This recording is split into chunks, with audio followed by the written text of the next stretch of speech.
নমস্কার, দেখছেন কলকাতা টিভি। আপনাদের সঙ্গে রয়েছি আমি ঋষিকেশ। শুরু করছি সংবাদ সারাদিন।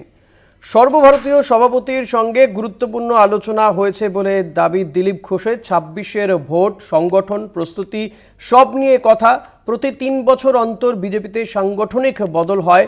পরিবর্তন হলে নিশ্চয়ই সবাইকে কাজে লাগানো হবে বলে দাবি দিলীপ ঘোষের। কি বলেছেন দিলীপ ঘোষ, শুনুন। প্রেসিডেন্ট যদি আমাকেই গল্প করার জন্য ডাকেন তো কি করা যাবে, আমি গেলাম গল্প করতে।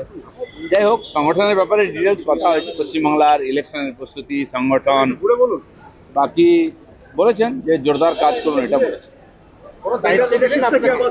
দায়িত্ব এখন কি করে দেবে, सेंट्रल प्रेसिडेंट से बात हुआ कि अच्छा से काम करिए सब लोग, बस।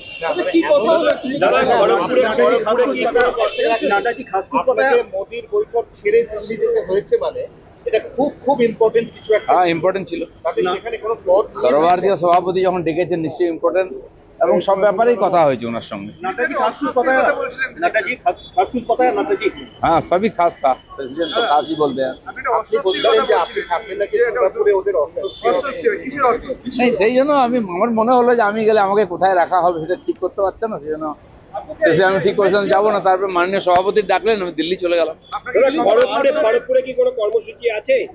কোন কোন নেতা থাকবে? 21 তারিখে ওখানে একটা বড় সভা করার কথা হচ্ছে, জেলার থেকে সব কর্মীরা আসবেন। আর যারা আমাদের বাংলায় প্রায়